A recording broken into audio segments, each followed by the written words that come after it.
All right. Good afternoon, everyone. Thank you for joining us. This is part two of our webinar series that is exploring school segregation and integration in Oakland. I'm very excited to continue this conversation. If you caught last week's feed, we had a great discussion that we'll recap in a moment. Just as a reminder, my name is Jeremy Gormley, and I'm the founder of the advocacy organization Integrate Oakland Schools. And I want to start us off by just giving each one of our guests a little moment to introduce. Dirk, we got to see your faces last time too, but let's just go around one more time. Sure. My name is Dirk Tillotson. I'm the founder of Great School Choices. I write a blog, Great School Voices, and I'm one of the co-founders of the State of Black Education. And I'm just interested in trying to figure out how we can do the best schools for the kids that need them the most. And integration is one potential strategy. Perfect. Sydney? Hi, I'm Sydney Dexter. I teach third grade at Emerson. I'm going into my fifth year in the classroom, and I'm kind of here to provide a teacher's perspective on what all of this looks like in practice and, you know, what you guys don't see behind our little classroom doors. Thanks, Sydney. Courtney? Hi, everyone. Courtney Martin here. I am a parent at Emerson Elementary, a big fan of Sydney Dexter's. And I have a kid going into second grade there. This will be her fourth year at Emerson because she was in TK. And then I have a kid starting kindergarten, which will be very, very exciting. She's so pumped to be an Emerson Cheetah. And I am a journalist by training. So I write a lot about social justice issues, and in particular have a book coming out next week called Learning in Public, which is about white parents. Cindy, you guys are too good to me. It's about white parents and school integration. I'm really interested in the ways in which, both historically and in a contemporary context, white and our privileged people have stood in the way of integration, and not convinced integration's a magic bullet, but I'm certainly pretty like hopeful in a time of not a lot of hope about the power of integration if we actually invested in it. And just to be clear, if white and privileged people stopped preventing it from happening. So that's why I'm here. Tight. Thanks, Courtney. And last but not least, James. Where's my copy of the book to hold up? Book. I'm James Harris, a recovering bureaucrat, former Oakland school board member, and now citizen of Oakland. And I'm just happy to be a part of this conversation, a much needed conversation about school integration. Wonderful. Thank you all. And before we dive into today, I just wanted to give a quick recap for those who weren't able to catch our conversation last week, just to set us up and provide a bit of context. And then I'd love to bring other voices in to see if we've kind of missed anything in between our last conversation and what we're going to talk about today. But last time, we really dove into the history a little bit of school segregation in Oakland. And I've actually put together a chart that includes some of the events that we talked about last time. And you can hop over to Integrate Oakland Schools to check some of those out in a little bit more detail to see how Oakland kind of responded to some national events and how they veered on a different course compared to some other cities, including cities in our immediate vicinity as it related to school segregation and school desegregation at the time. We also talked about how Oakland has a unique system, how instead of pursuing a desegregation plan in the 60s and 70s, gradually provided choice to students that has kind of evolved over the past few decades into a system where a large number, a majority or more of students are going to somewhere outside of their neighborhood for school. We also have one of the most segregated school systems in the country. Out of the largest 100 urban school districts, there are only about 13 to 15 schools that are more segregated than Oakland if you use Stanford University's methodology by looking at the difference in poverty between white student schools and black student schools.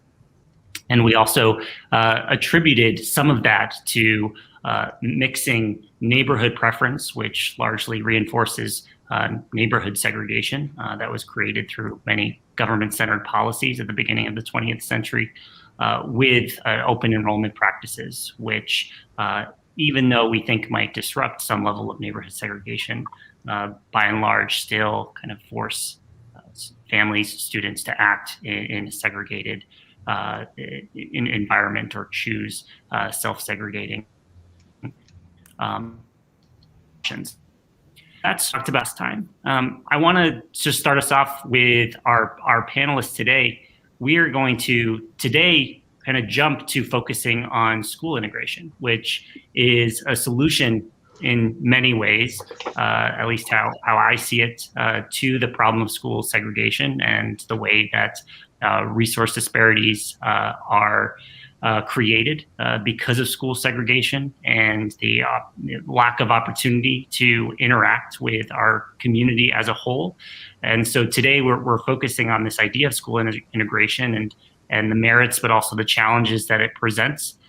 But firstly, did we miss anything to set us up to jump from school segregation to school integration successfully? And we'll kind of get into how we define school integration, but just wanted to open it up with that initial question first.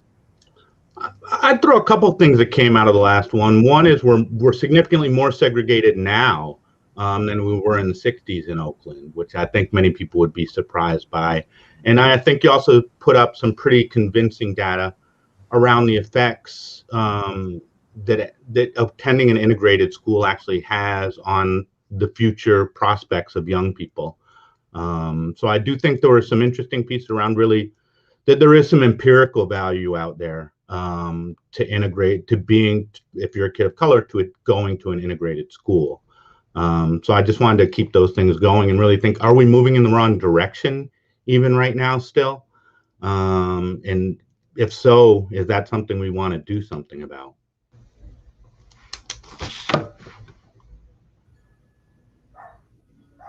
I wanted to throw in that one of the kind of definitions of integration that I find most compelling, because I think those of us who haven't thought about integration a lot before, or only thought about it on sort of the Brown v. Board, Ruby Bridges, like Hollywood version of it, just think like, well, you just put different bodies in a school, right? You get kids of different races and you throw them together in a school.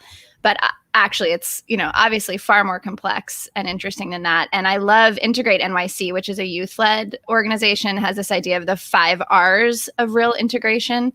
So they talk about, let me actually get them so I get them right, because I think I've got them. Okay, so race and enrollment, which is what we've just been talking about most directly. Resources, which is a huge reason to really consider integration. We know that when white kids and privileged kids are in a school, the resources follow for a number of reasons that we can get into.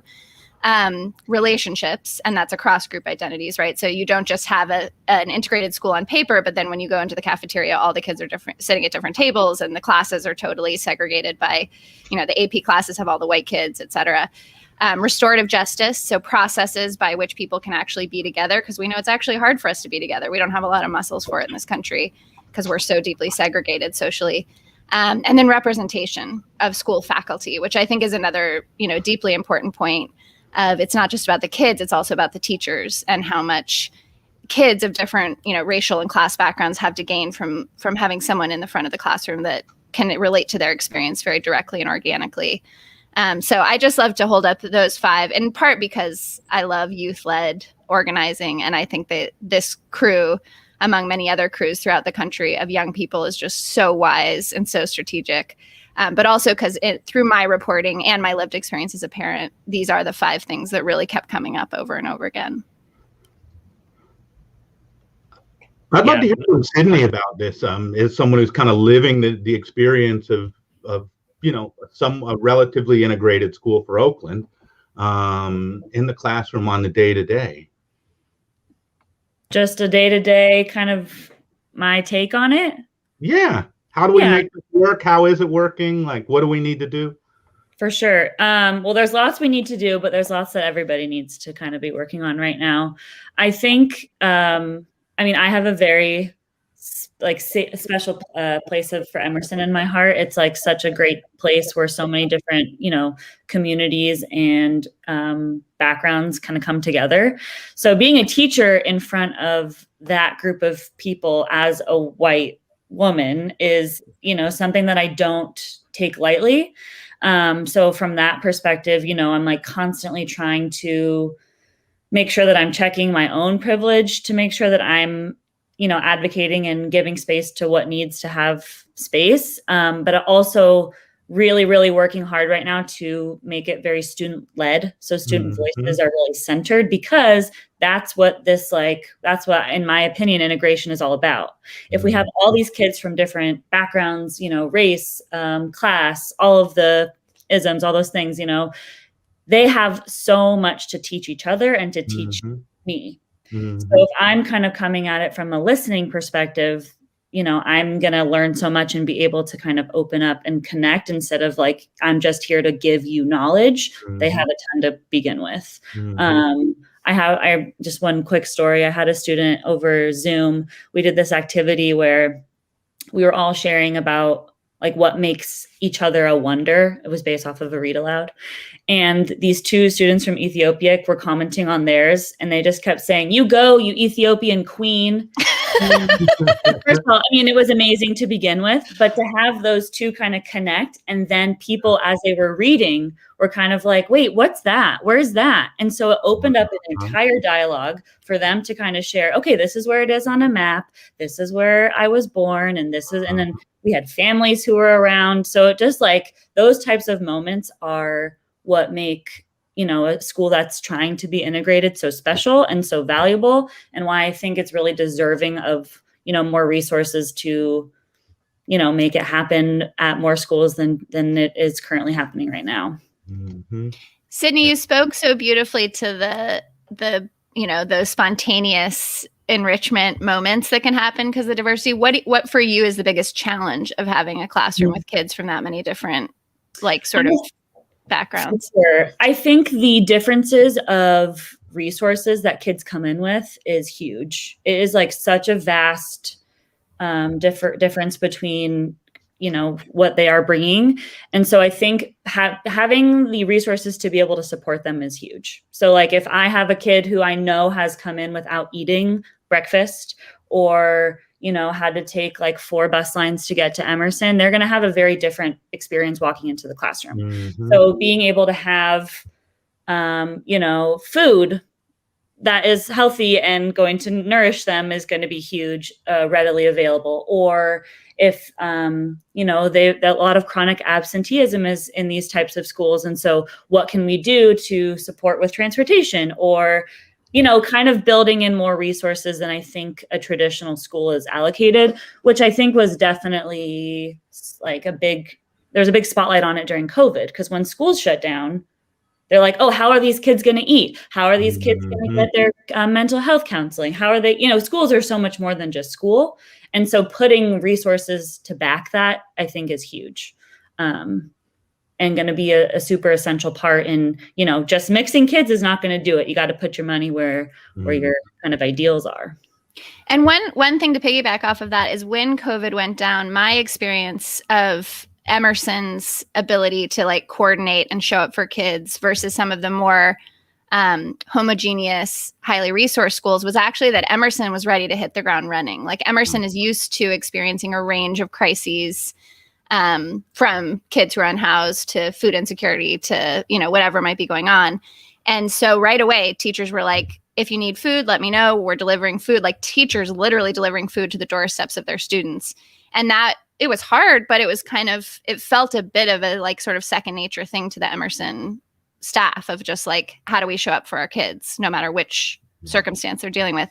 Whereas I think some of the more highly resourced schools were sort of like, deer in headlights, like, what the hell do we do with this? And I had parent friends whose kids go to those kind of schools saying, we're getting emails saying like, no new learning. We're just going to freeze where we are. Like, we don't know what to do. We don't know what to think. And so I think another benefit of an integrated school is just that the staff and teachers have different kinds of muscles for meeting community needs than schools that are more homogenous.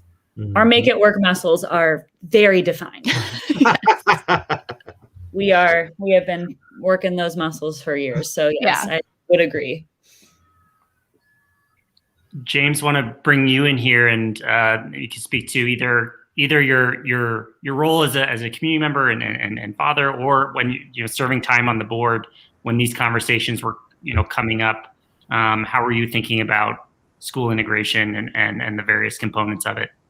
Yeah, it's like living in East Oakland is, it's almost like a different world, right? So we think about integration, and I think what Sydney and Courtney were talking about earlier, and even Dirk, is like, we look at this as very much a white and black issue and a resource issue.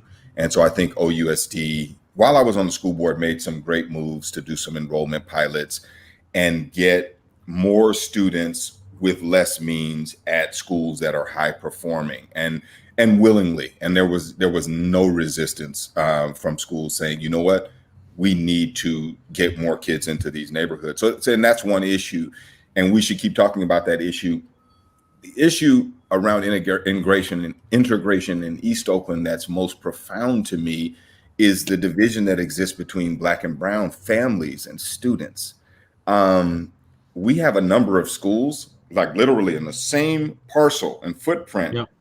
Black kids will go to this school, yep. Brown kids will go to that school. And then kind of journeying into the neighborhoods, knocking on doors and such, you learn about the division that exists between Black and brown folks. And so I wonder, where are the opportunities to actually leverage the opportunities that students bring? Like, students from Black culture and brown culture should actually be getting together and vibing and reflecting on all the things that they have in common and things that they can learn from one another. But we see that there is a great division in the way that they attend school and in the schools they attend, particularly in the East. So that's just one thing that just kind of came up for me as we were thinking about this. It's an incredibly nuanced issue, and I sometimes struggle to understand what the answer is, because when you knock on the door, there are sometimes very racist attitudes toward brown people, sometimes very racist attitudes toward Black people, and that's something that in 2021 is shocking, right? It's like, what? Like, amongst a minority groups, there is this great division. So, in all, I think this issue of integration really reflects on people's desire to be safe. And unfortunately, a lot of minorities live in what people see as unsafe communities. And so you end up with parents making choices to say, well, I'm not sending my kids to, a school that's below 580. I feel more comfortable with my kid going to a Hill school because somehow that means, or that equals, safety. And I think a lot of the conversations nationally about integration are complicated because people won't just say that, right? This is about community perception. This is about, so you get one thing at Montclair because it's in Montclair, right? And then the education is kind of a byproduct of the community that Montclair is in. And then you get another thing at Markham because Markham is, on 73rd, just above East 14th.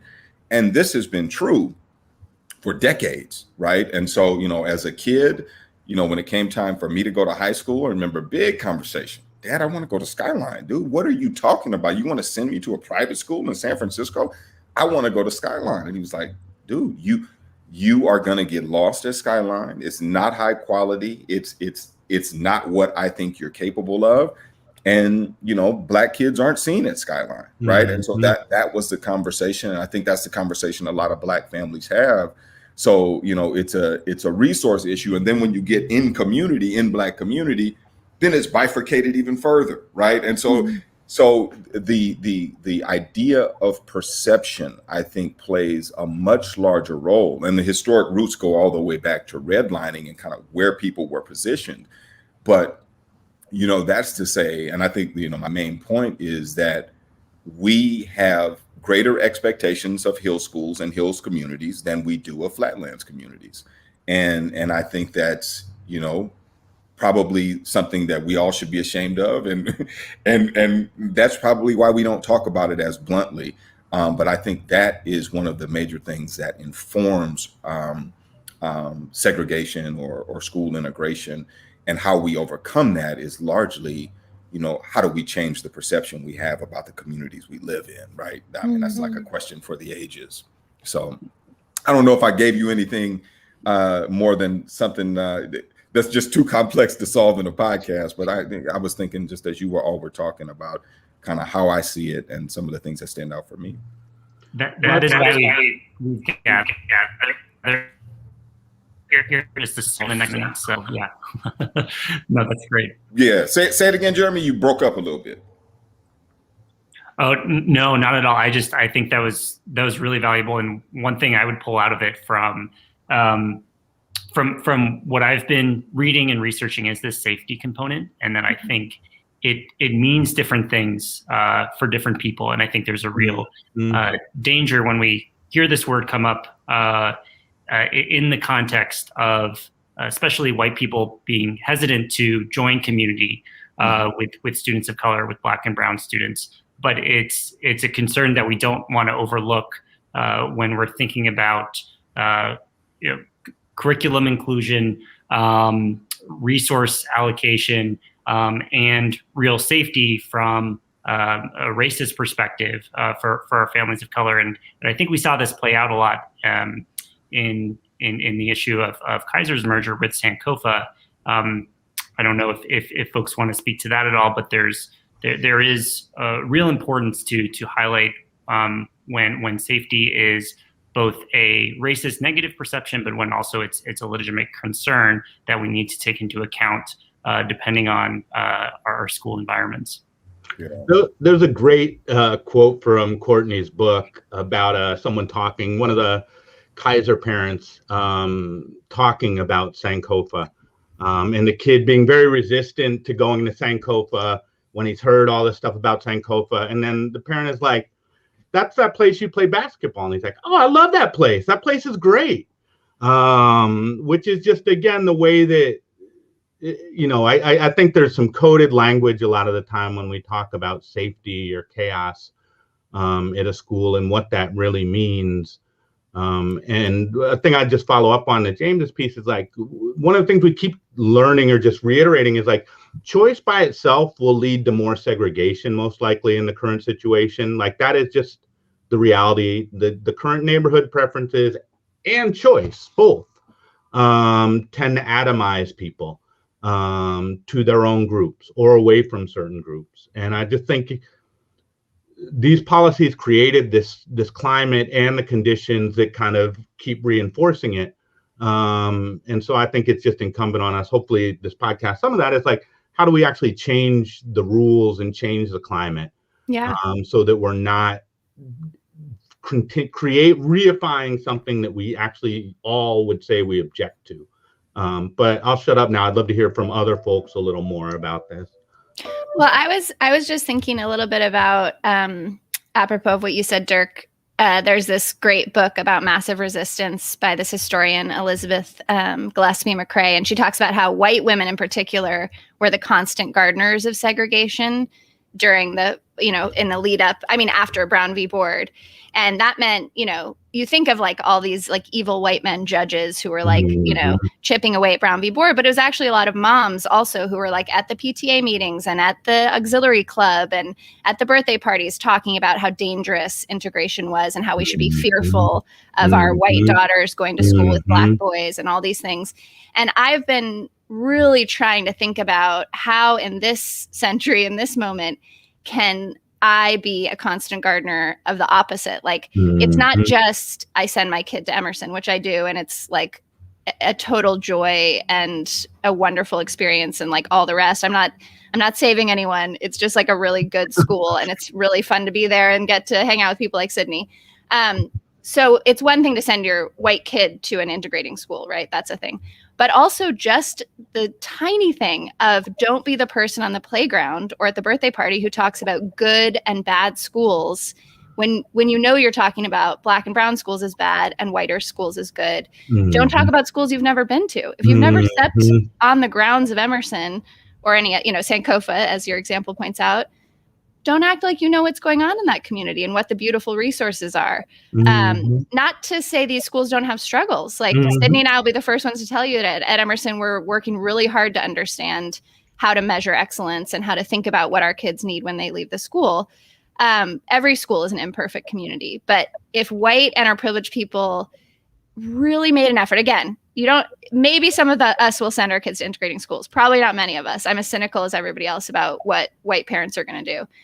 But if we just did the small thing of not perpetuating these really racist, the safety thing makes me want to do something violent. Honestly, the safety thing is just so screwed up. It's like, have you seen these 5-year-olds that show up at our door at Emerson? I don't even know what, it's just so racist. It's so racist. But the chaos, the other questions about sort of this stuff, I don't recognize this. Yeah, you don't recognize it because it's not a white elite experience, which is what you're used to. So it is different. It is of course it's jarring in certain ways to be in a school that's multiracial and multi-class when you're used to being in mostly segregated spaces.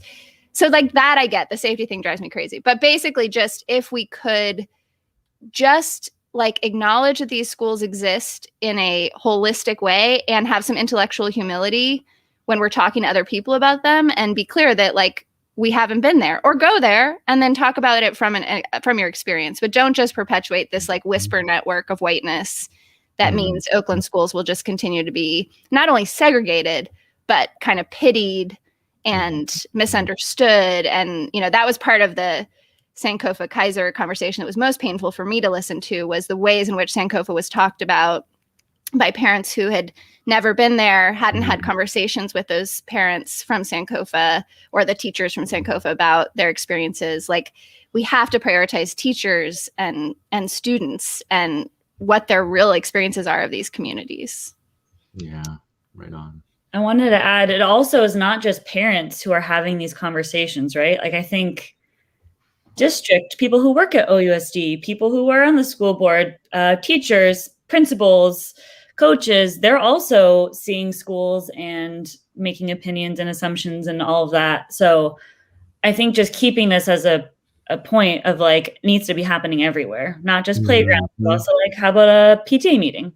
How about a professional development, right? They're happening everywhere. So just keeping this awareness that it's not just parents, but it's everybody who is it's the community who's informing what these schools are, what their brand is, right?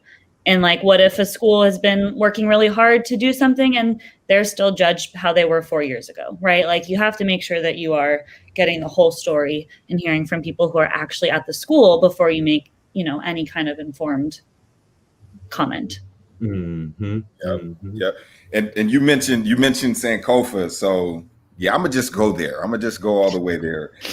So I feel like in Oakland's a revolutionary city, right? So if we're gonna be the city we want to be, when do we take that step, right? And so I was you showed the map of Skyline, right? And so 1961, they create Skyline. You won't see on that map that they create Skyline because Black people are starting to move to East Oakland, right? So 5 years later, my cousin's the first Black man to buy a house at 100th and Bancroft. The first Black man to buy a house at 100th and Bancroft. 1966, 1965, the first Black man to buy a home in Sheffield Village, right? So this blackening of East Oakland. And so for me, when you say you want to take this step toward integration, I'm close Skyline. Close Skyline High School and invest in the flatlands and make families participate in the heartlands of Oakland. And you will therefore jumpstart the center of Oakland and jumpstart a conversation not only about safety, not only about the education of Black and brown students and white students and Asian students together, but you will recreate the infrastructure of Oakland. So that was my thinking, at least as it related to Sankofa.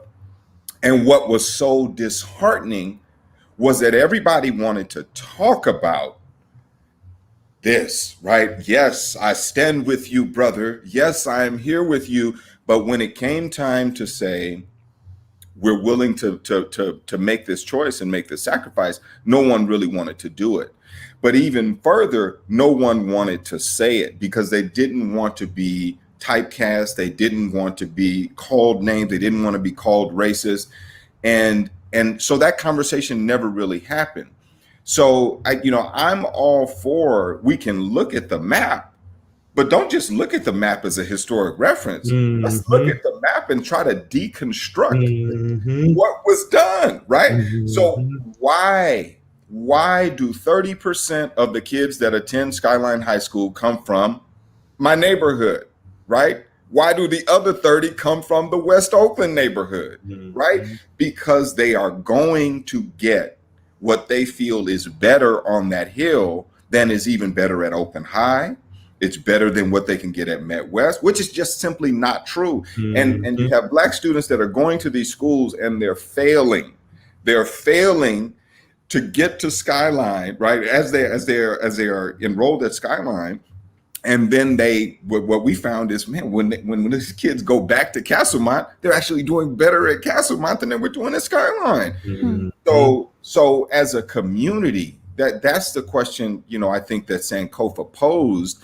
And it's not like, oh, we lost and it's not going to work out. I think we have to understand, okay, what worked, what didn't work, what's working well at Sankofa, but how do we continue to drive people together? Because that's what Oakland is about. And so when I remember talking to Kyla about this, and she was never as gung-ho as me. I think she's the rational one and I'm kind of the crazy one.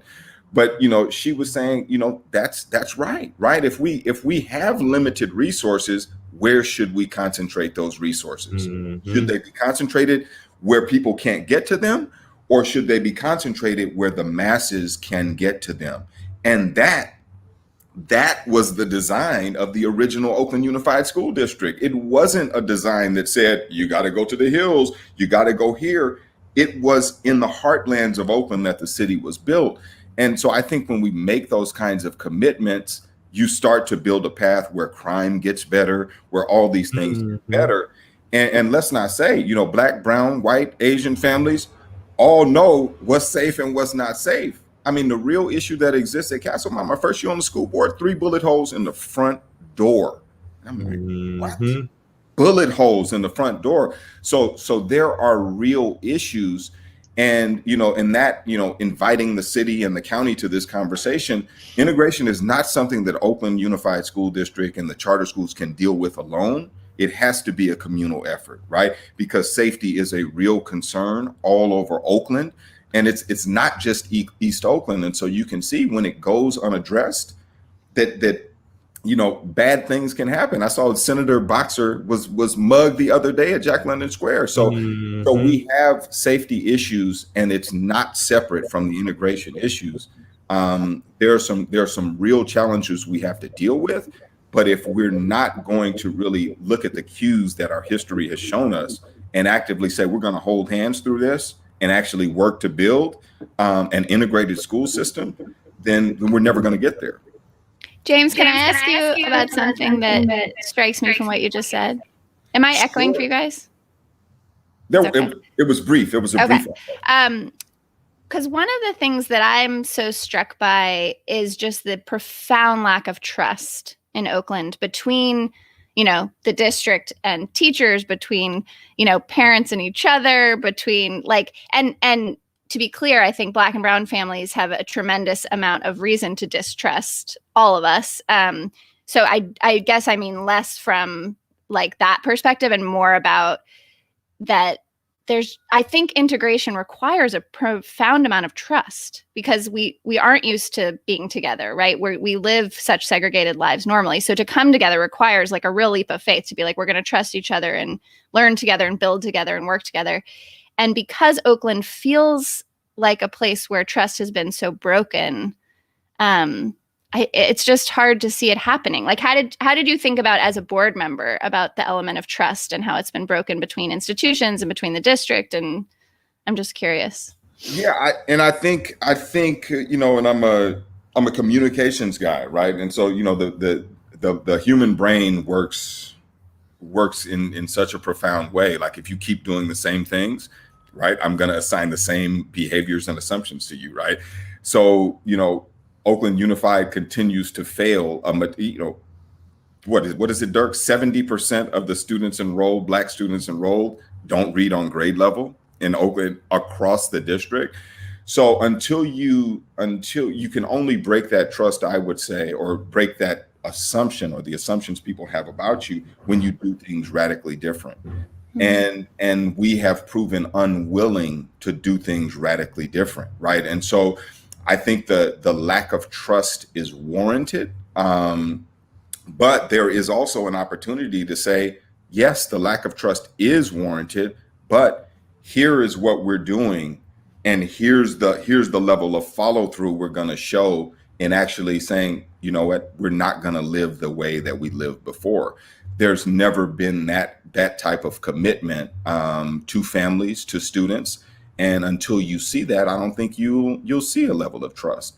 But what you can trust is those 15 schools that everybody applies to. Those always seem to work, right? But everything outside of that, it's like, well, I guess this is the best I can do, right? And so until the district galvanizes the resources necessary to actually change that, it's going to be, I think, exactly the same. Yeah. I want to touch upon just some of or quantify some of the resource disparities that we see, and also encourage kind of our listeners or observers to enter some questions that I'd love to get to in the last kind of 15 minutes or so. But just to highlight, when we're really talking about where our resource disparities lie and how school integration can be an anecdote to that. In Oakland, we certainly see that, given our neighborhood segregation and how we currently concentrate a large number of our affluent students in a few number of schools, we certainly see how from levels of PTA funding to other forms of resources like teacher retention and even teacher experience, the kind of the replication of these resources in the kind of the same patterns of neighborhood segregation is very real and very stark in Oakland. From some analyses that have been done, the average white student in OUSD receives about 5 times the number of kind of extra PTA funding than non-white students do, and this has implications, especially when it's compounded by the fact that many schools that serve Black and Brown students aren't kind of meeting enrollment goals to begin with, which causes a decline in resources. Sydney, I thought maybe you could speak to the challenges that. I'll back up for a second. I see school integration also as a means to ensure that every school is kind of meeting a minimum bar when it comes to funding needs, and a lot of that depends on enrollment. So I'm curious to have you speak to also the potential that school integration could have at a school like Emerson, in just making sure that some of the resource gaps when it comes to funding PTA or otherwise are reversed. Lots of big things here. I think what I first wanted to say was, if you're looking at this retention piece and how it's related to the fundraising, it's a lot of work to keep things happening if you don't have an art teacher, or you don't have all the extra things that PTAs can kind of supplement because the district funding is not enough. So for example, we had a PE teacher that left in the middle of the year and we couldn't replace it, right? We couldn't get more funding to get somebody else in there. And if your kid is in a school at Emerson where that teacher's leaving, that's not desirable. And that's also stressful, right, for the teachers. So if you're not somebody who's like in a place to kind of like problem solve and use those make it work muscles, the retention is going to continue to be high, or the turnover is going to continue to be high. Whereas these schools who are raising $500,000 with PTA, they could have, teacher aides in every classroom. And that is a much less stressful, environment to kind of do your job. So we were able to, leverage that, make it more equitable, I guess. I think that you would see a significant improvement on teacher retention, which could, have a say in, who knows, a lot of things could trickle down from the teachers that are in the schools. Sydney, can I throw in my zany idea? Because I feel like it's a perfect complement to this. I've been reporting on this book. I am part of the insider conversations as a parent at Emerson, which is, Title I school, majority Black, raises less than what, Sydney, like $10,000 a year. And 5 years ago was raising like $0 basically, or 6 years ago. Mm-hmm. And I got to be a fly on the wall in highly resourced white public schools in Oakland at their PTA meetings, and just kind of sit around and hear how different it was. And I cannot tell you the contrast. I mean, it was literally night and day. And it made me think, if only we could have like a study abroad experience where we have like parents from like Chabot and Peralta and wherever go sit in on a meeting silently, please, but go sit in on a meeting at one of these Title I schools and just listen to the conversations that are happening, and vice versa. Like maybe that would be interesting too. But like, at our school, we're trying to figure out the Measure G funding might be gone. Like, how do we keep our librarian? And we're scrambling to do that. And I go to this, highly resourced whiter school, and they're talking about which dad's drone are we going to use to take the footage of the thing. Like, and I'm not even just making fun of people. I mean, it's easy to do that, but it really was so painful to sit there and think they have no idea the conversation. And I think these people care. I think if they were at Emerson and they heard us scrambling for librarian money, they would genuinely care. But we're just so segregated that we actually don't even like understand the differences in those conversations. Whereas because I was reporting, I got to be in those two spaces. So even if we don't fully integrate schools, are there ways that we can actually just increase each other's lived visceral experience of understanding what it's like at these other schools, so that we can, like maybe Emerson teaches about having like make it work muscles to schools that are more highly resourced, and then some of those schools can have a different perspective on like our funding needs. And I just think if we were more aware of each other, and I don't just mean reading about it like, and it's an academic exercise, but actually something where we like sat in those rooms together, that things would be different. Well, yeah. Also, because in an ideal world, the PTAs wouldn't be funding positions, right? PTAs shouldn't be funding teacher jobs.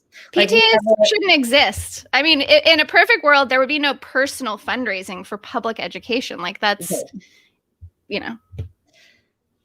I mean, for roles that are as essential as teachers in a school, I mean, it feels like to me that it should be prioritized in a different way, or something should be shifting from a systems level that, ensures that their school is going to have the amount of teachers that they need and that their kids deserve.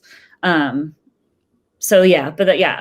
Courtney, with that whole PTA thing. It's a little messy. And not to mention, we're in like the shadow of Silicon Valley, where someone spent whatever last night on a dinner that would fund, I mean, the economic proximity of such profoundly different circumstances in this region is like heartbreaking and maddening. And so if there is any way to kind of like start to get each other actually living and working and collaborating together, even if we aren't willing to send our kids to integrating schools, which again, I know is a high bar for a lot of people, like, even if we just had more insight into each other's lived experiences. Mm-hmm. Mm-hmm. I'm trying to bite my lip, Dirk. I know you're going to jump in. Go ahead, James. It's you. I ain't going to say that. Well, I mean, well, first, I think you're right, Courtney. Like it is Oakland Unified School District, right? And even or Oakland Public Schools. So I think having everyone being able to see, oh, that's what you go through in East Oakland, or that's what your experience is in North Oakland.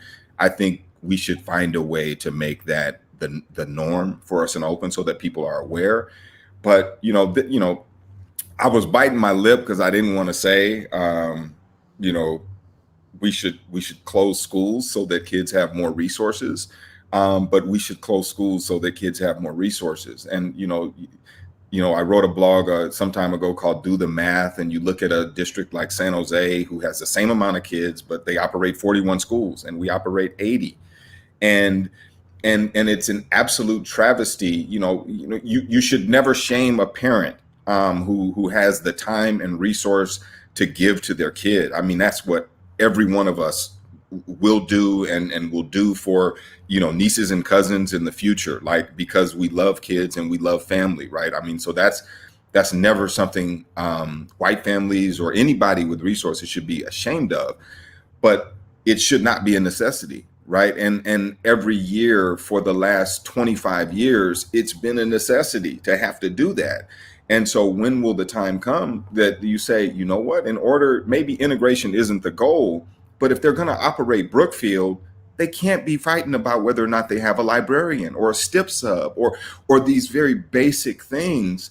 And so the only way to do that in the horrible school funding model we have is to actually make sure you're leveraging to the maximum the resources that you do get. Oakland Unified School District gets nearly $700 million every year, right? And so I continue to believe that $700 million is enough to educate 36,000 students.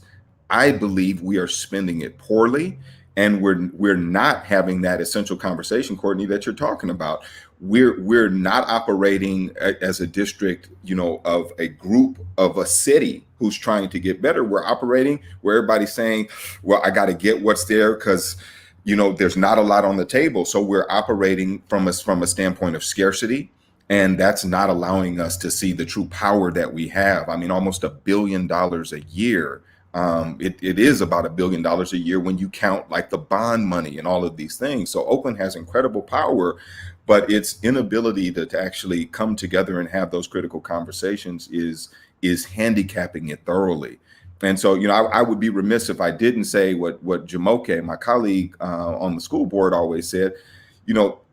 Having a school full of Black students or brown students isn't necessarily bad, right? I mean, the Black kids did well, and when Mexican immigrants were only allowed to go to school, with folks that looked like them, they did well in a lot of cases, right? So there's a case to be made that, well, if you're going to have that kind of school, you damn sure better make sure that they're well resourced, and you damn sure better make sure there's a reason for that. So, we aim for integration because it balances a kid's purview of what the world looks like. But in some settings, is that what you have? Because the neighborhood looks like this, that's what the school looks like.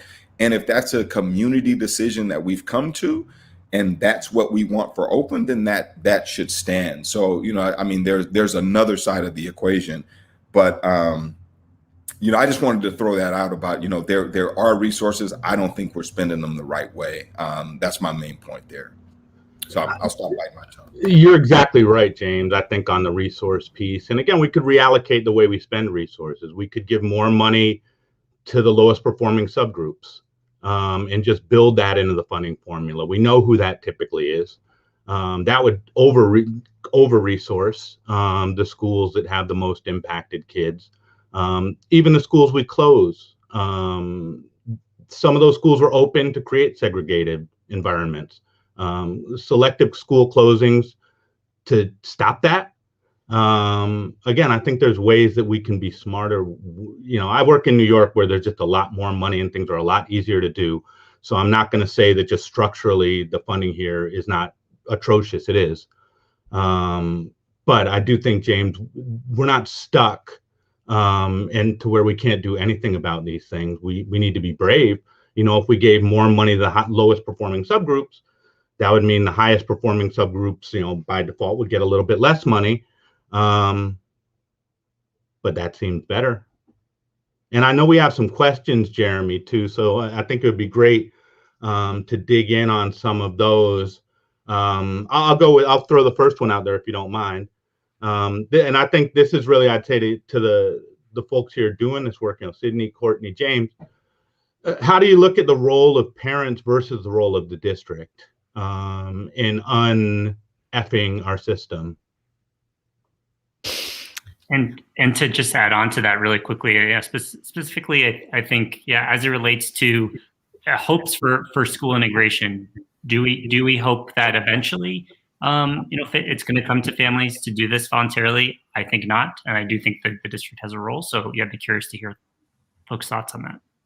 Yeah, well, I did want to follow up a little bit on the school closure piece, James, because I think, I've had these great conversations with Brian Stanley, who obviously was on the last webinar too, about kind of economies of scale and the small school movement. And here we find ourselves like in the middle of this moment, and what do we do with it? But I think, we've talked about Kaiser Sankofa, which was actually an exception, right? The majority of our mergers or school closures are Black and brown schools being forced to close.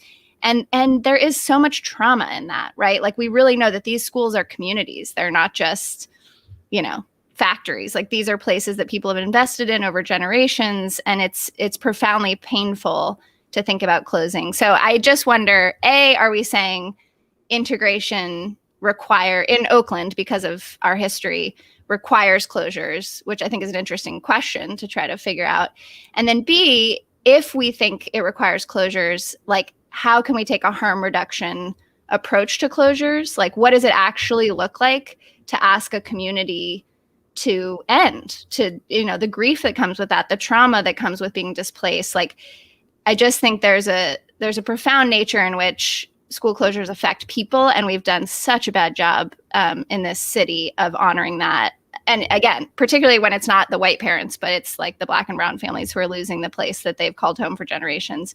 And Emerson is a school where people have, grandparents went there, parents went there, kids went there. So we really feel that, Sydney and I, on a daily basis at our school. And with regard to the question, I think parents, I believe that we are in one of the most progressive cities in the country. And I believe that, I'll speak about white and privileged parents in particular, because that's my peers. I believe in our hearts. Like, I believe we're here because we actually care about living in a multiracial city. Otherwise, we could be in Walnut Creek, or we could be wherever. So my dream is that we leverage that in a way that is actually about taking action for kids. That, like, instead of it being a performative thing, instead of it being a thing where we like read the right books for our book clubs and post the right things on social media and have the right lawn signs and go to the right protests, we do all that stuff. And we actually think about how our choices impact the kids of color in this city from families who've been here for generations. And we actually distribute our resources to those families and those schools in reparative ways. So I think that's where the parents' role comes in. I also just wanted to quickly jump in on the closure piece. I think also I wanted to bring in the element of trust that Courtney had brought up around integration, and having this like trust in one another is huge. And the way in which I think a lot of times that schools are closed and the processes that come before that do not instill any kind of trust in the system. And seeing, at school board meetings or hearing stories from people, it just is a lot of trauma that will follow people to wherever school they end up in next. So just, keeping that also in mind of how much are we going to trust the district to handle this in a different way, right? Like, how much can we say, like, okay, if people are saying that closing schools is going to give resources to other people, do we trust them in doing it in a way that's not going to be creating immense amounts of harm and trauma and, like, I don't know, ways that people are going to influence the way they feel about school in general, which, is like lasting, and kids are going to be in school for a long time. So I don't think that's something to be taken lightly. Just wanted to add in that piece before we moved on. Yep. No, and so yeah, that's why I was biting my lip. I was like, I don't want these folks to be like, this dude just wants to close schools, but and that's why the Sankofa example has to be the example, right? How do you show people that you value them? You ask the thing that no one wants to ask. Like, so when Joe Biden's doing his infrastructure talk and he says we're going to tax people that make over $400,000 to pay for this because that's the right thing to do, right? We're essentially saying we're going to close Hillcrest and ask you to commute to a different school because that's the right thing to do, right? And so remember, 2% of the American population makes $400,000 a year, right? 2% of Oakland lives in the most affluent parts of Oakland. So I think when the district says, you know what, how are we going to gain your trust? We're going to do this by actually making this incredibly difficult choice. We're not going to close a predominantly Black school. We're going to try to attract some time and attention to that school. So I think, you can approach it from that way. And it's not like it's going to be a silver bullet. It's going to be easy. It's going to be the hardest conversation you've ever had. But how else do you unravel all of the nonsense that our history has created, right? You have to be willing to make a bold move. And so, what role does the district play? I think they have to take on that level of leadership. I think they have to look seriously at what choice has done for the district and evaluate whether or not choice should continue in the way that it has, and get families together and talk about what could possibly be a new move, a new way forward. I'll take it.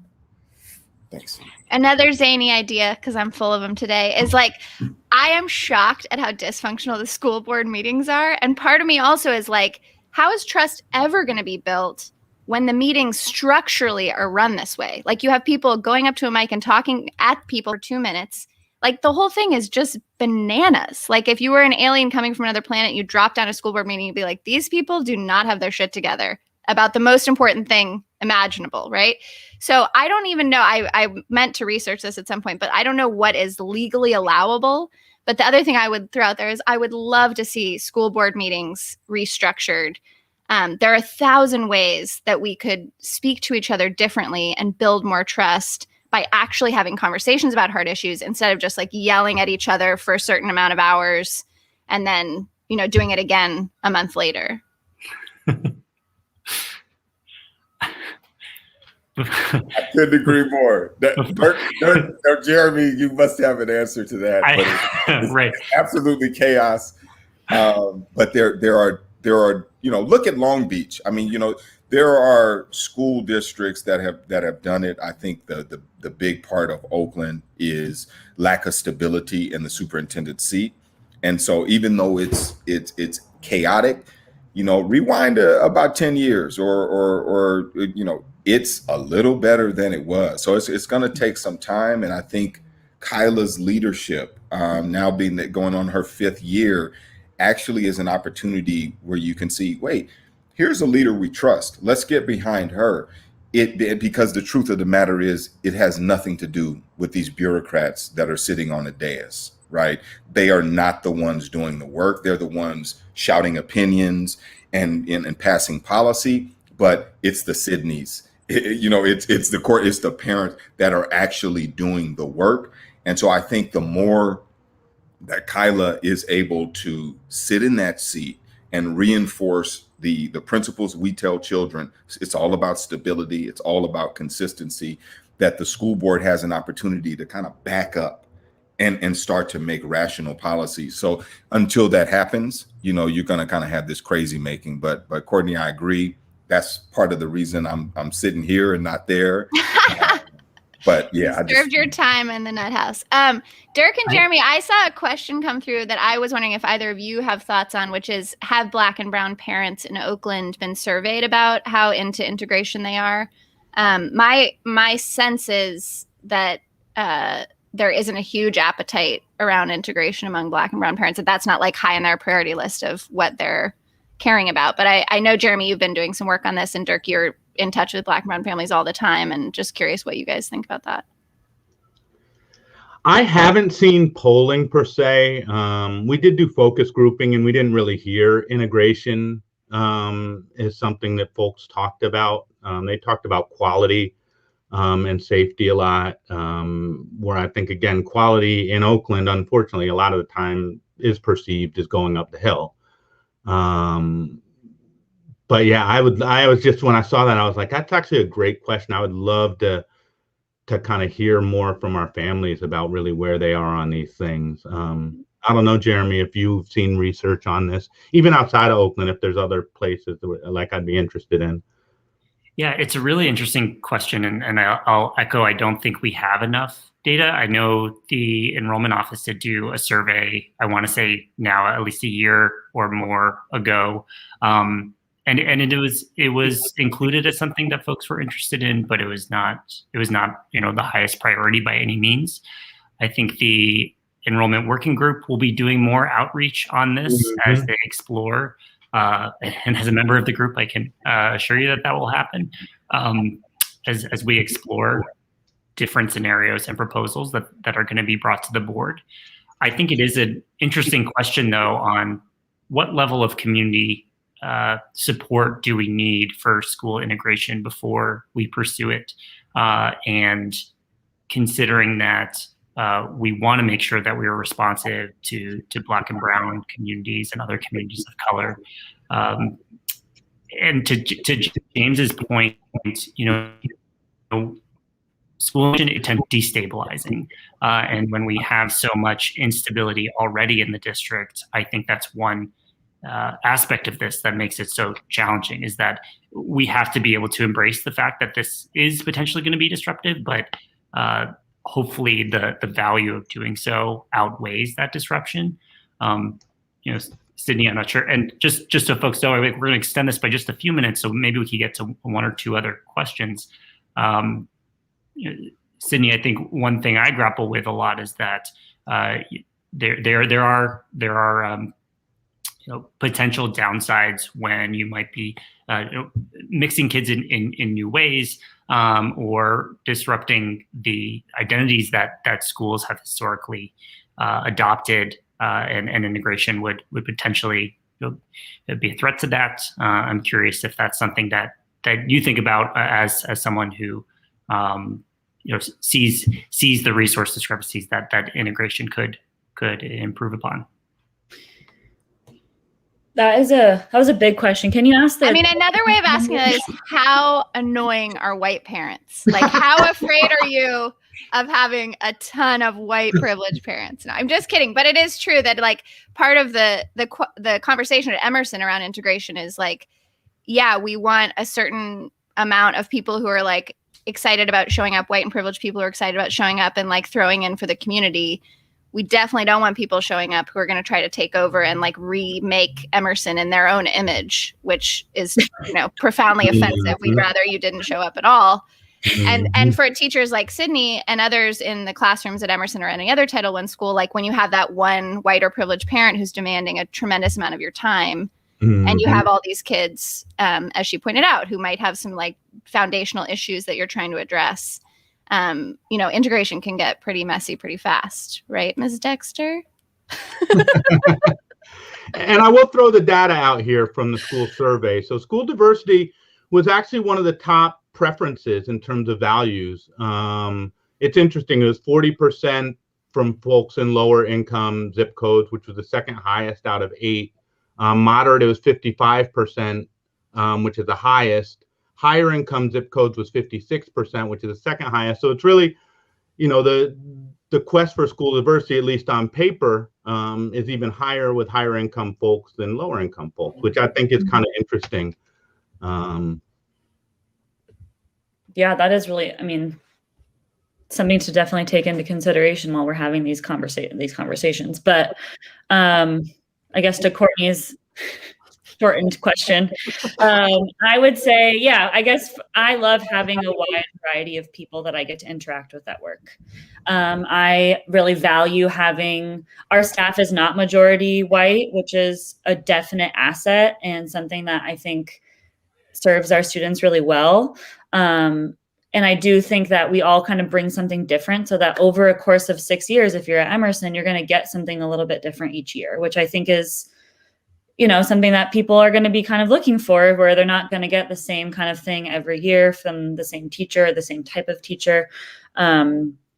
But so and again, we've talked about pilots, of enrollment pilots, and I was in a part of a conversation where things just got kind of messy, and the way that it was being portrayed was not essentially the way that it was written, and all of those discrepancies come up. So I think and Emerson was going to be a part of something to keep our school at or around the levels of diversity that we have right now, so that it doesn't get to be a Chabot or doesn't become a Peralta, or that, so preventative measures to keep Emerson.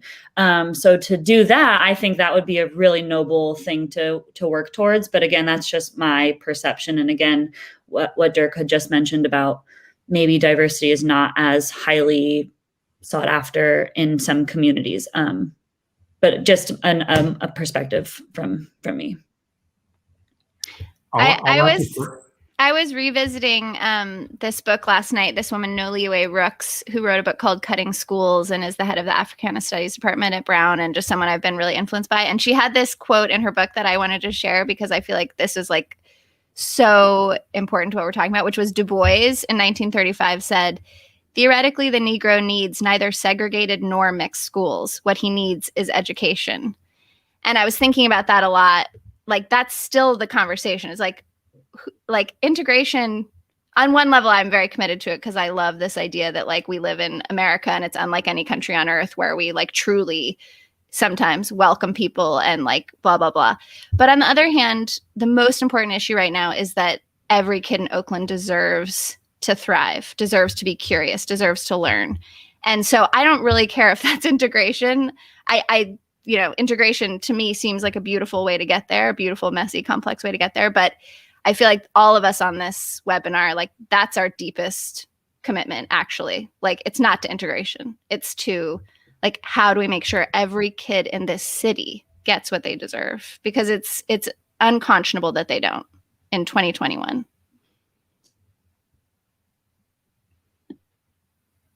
Right. I completely agree. And I think integration is a means towards that, school quality, right? We shouldn't look at it as an end to itself. Is it a means to get there? Hopefully, yes. I think, as you said, it's messy and there's a certain level of faith and trust that's required. So completely echo that point. James, want to kind of give you opportunity for last thoughts as we wrap up this conversation. I agree. That was a dope quote from Du Bois. That's a smart guy. We still continue to quote him. But yeah, and to that point, let's do whatever is necessary to serve those students that attend our school district. 70% of the students that attend Oakland Public Schools are Black and brown. And in no other industry across the world would we be able to look our customer in the face and say, this is the quality of service we're offering 70% of our customers. And you should be happy with it, right? So, whatever it is we need to do, we need to establish a vision for where we want to go, and quickly, because, I taught in San Francisco. I spent a great many years in San Francisco, but you look at that city now, it's not the city it was just 20 years ago. And that's because of the price, the home value puts a different population in neighborhoods. And these problems have a way of solving themselves if we don't solve for it. So, I'd say this is time sensitive. If we don't do it, it will solve itself. Because the Black kids we're looking to serve and the brown kids we're looking to serve won't be able to afford to live here. They will move to Antioch. They will continue to move to Tracy. They will continue to move to more affordable areas. And Oakland will become whatever the economy says it can become. So, I think that, the Du Bois Code is great, but what are we doing to make sure that every one of our kids can read and do math on grade level, that every kid is touching algebra by 8th grade, right? Basics. And if we can do that, we're already better. But we're not doing it. And we need to all look at ourselves and say, why are we not willing to sacrifice our well-being for the well-being of our children. That's what we got to do.